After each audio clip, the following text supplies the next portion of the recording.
एक बार सब राम जी के मंत्रियों ने भी कहा, रावण के मरने के बाद की कथा है ये, आपको वाल्मीकि रामायण में नहीं मिलेगी, किसी अन्य ग्रंथ की। जहां तक मेरी स्मृति में शायद या तो आनंद रामायण या अध्यात्म रामायण की कथा, जहां राम जी के सब मंत्री कहते हैं कि प्रभु अब इस वंश का नाम बदल देते।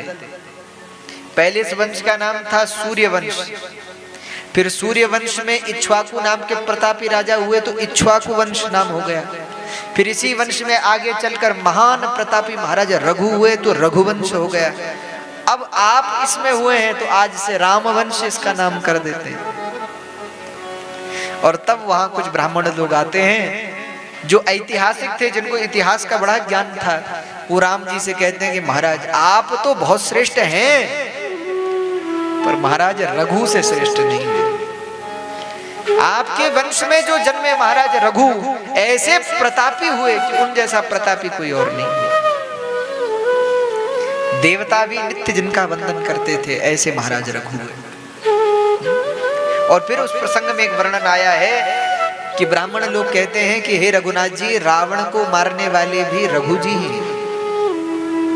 तो राम जी को संशय होता है कि आप ऐसा क्यों कह रहे हैं। तो ब्राह्मण लोग कहते हैं कि महाराज आप संशय मत करिए, आपको यदि विश्वास ना हो तो हनुमान जी से पूछ लीजिए। क्यों? बोले जिस बाण से आपने रावण को मारा वो बाण आपका नहीं था, वो बाण महाराज रघु का था। तो महाराज ऐसा क्यों?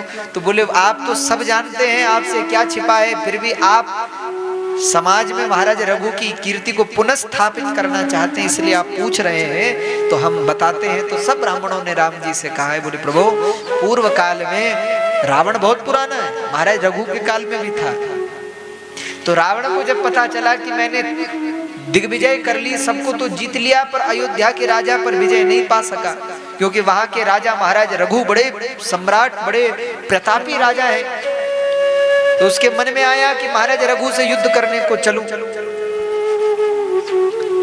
तो महाराज रघु से युद्ध करने के लिए रावण चल पड़ा। पता चला कि अयोध्या में तो नहीं है, सरयू किनारे संध्या कर रहे हैं, तो अकेला पहुंच गया।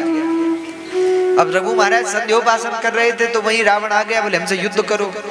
महाराज रघु ने देखा कि है कौन, संध्या का समय, ये युद्ध की बात बाद में आना, संध्या कर रहे हैं। रावण फिर आ गया, नहीं नहीं हमसे युद्ध करो।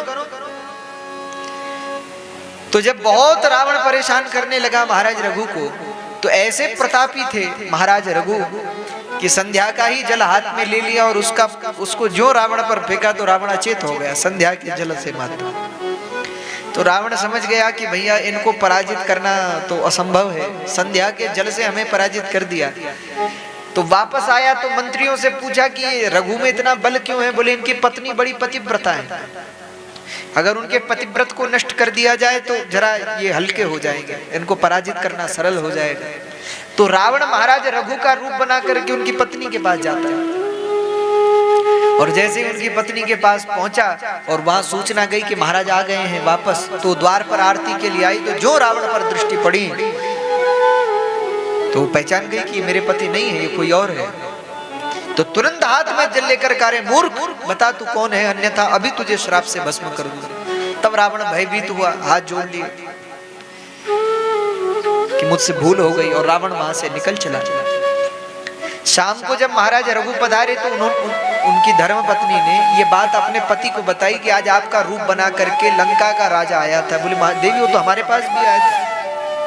तो अब तो इस दुष्ट ने अपनी सीमा का अत्यंत अतिक्रमण कर दिया है, तो अब इसको मैं जीवित नहीं छोड़ूंगा। तो महाराज रघु ने आक्रमण कर दिया लंका पर, रावण पर। तो जब रावण पर आक्रमण कर दिया और रावण को मारने के लिए बाण चढ़ाया तो ब्रह्मा जी प्रकट हो गए, और ब्रह्मा जी ने महाराज रघु से कहा, बोले महाराज आप रावण को मत मारो, क्योंकि इसके लिए तो भगवान आने वाले हैं, आप इसे मार दोगे तो फिर राम जी किसको मारेंगे। तो रघु जी ने कहा कि हमने बाण उठा दिया है, अब इस रावण को हम नहीं छोड़ेंगे, इसको तो मारेंगे। हमारा बाण कभी निष्फल नहीं होता, और हमने बाण पर संकल्प कर दिया है कि ये बाण बिना रावण को मारे नहीं लौटे। तो ब्रह्मा जी ने तुरंत रावण से कहा, बोले चरण पकड़ लो, क्योंकि निश्चित मर जाओगे, महाराज रघु बड़े प्रतापी हैं। तो रावण ने महाराज रघु के चरण पकड़ लिए, उनसे क्षमा याचना की। तब महाराज रघु प्रसन्न हुए, और रघु महाराज ने कहा कि तुम कुछ अब शरणार्थी हो तो कुछ मांगो हमसे। बोले महाराज यही चाहिए कि ये बाण आप मुझे दे दो, क्योंकि निश्चित हो गया है कि इसी बाण से मैं मरूंगा, तो ये बाण मुझे दे दो, हम इसको संभाल कर रखेंगे। तो बाण ले लिया, महाराज रघु लौट गए। अच्छा, ये बात केवल दो लोगों को पता थी, एक विभीषण जी को, एक मंदोदरी जी को। लेकिन विभीषण जी को भी यही पता था कि रावण ने बाण लिया है, रखा कहां ये उनको पता नहीं, रखा कहां ये बात केवल पता था मंदोदरी जी।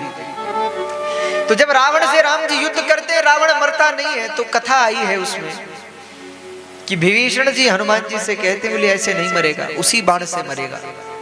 तो बाण कहाँ है? बोले है तो लंका में कहीं है, पर पता नहीं कहाँ, ये हमें पता नहीं। तो आप तो ज्ञानी नामाग्रगण्यम है, आप कुछ पता करो।